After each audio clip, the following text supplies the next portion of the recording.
Hi, Victor. Is this something that can be done fully in-house? And what are the cost considerations? Okay.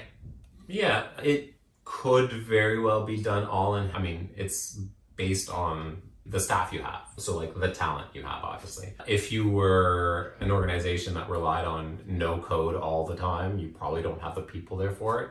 If you've never had AI and data science in your organization, you probably don't have the people for it. However, if you already have that department or those functions in your organization, it's possible that you can do some or most. However, you may not get as good a result as buying something off the shelf.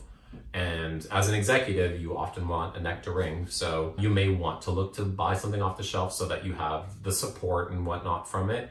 And you don't have to worry about that, I guess, that talent existing in your organization for a single purpose. If this isn't the main purpose of your organization to be a content first organization that cares a lot about NLP and speech and text and whatnot, and this is just like a feature in another program, you may look to buy as opposed to build it yourself. Implementation itself, I mean, we've sort of touched on it with the ingestion and how NLP works, but broadly, I mean, you're going to collect a lot of text data, lots of it, right? Just like with most other machine learning and AI programs, you need data. It's a foregone conclusion that the more data you have, the better signals and the more signals you'll have. Once you have all that data, you're going to clean it up because, it's messy. You might have actual physical documents that you're scanning and then you have to OCR them. So recognize characters, optical character recognition.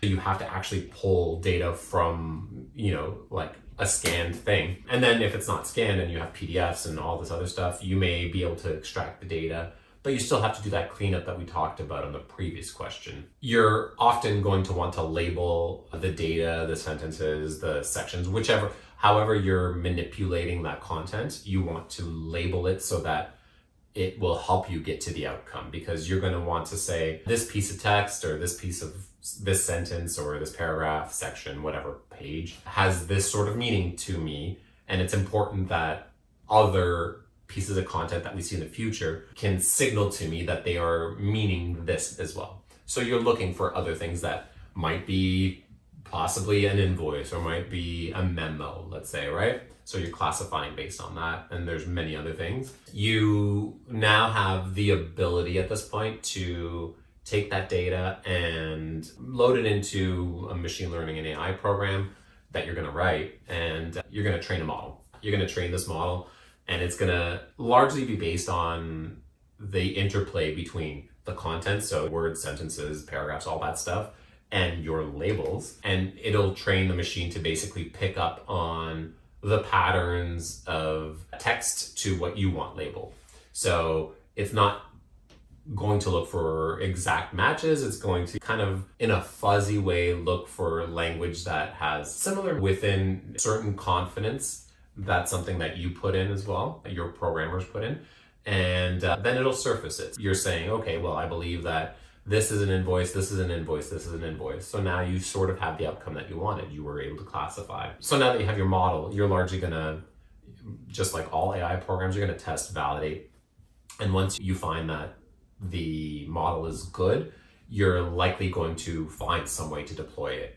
So that's if you run it all in-house. Now, the difference being, if you do this externally, so by buying a system or buying a license to a system, you'll probably still have to source most of the data, but then most of that other stuff that we talked about, those 4 or 5 other steps, that system should do the job of cleaning up and parsing data. You probably have to label or have a labeling service that does it for you, unless your department, your data science and AI people just actually create unsupervised models, which you don't label. It's just going to parse and cluster them in certain ways. And then you likely have to jump in and help understand what those clusters are.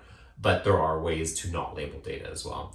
So there's obviously several different ways to implement this. However, they differ if you're able to have the talent and do the work, as opposed to buy the thing and somebody else do it for you. And timing itself also differs slightly. If you're able to acquire a platform, your time to deploy is usually a bit shorter, and your cost may be about equal or not quite as high in the internal version. However, your support cost, your ongoing support cost, if this is not a key part of your business, may be too much to undertake as opposed to get somebody else to support it.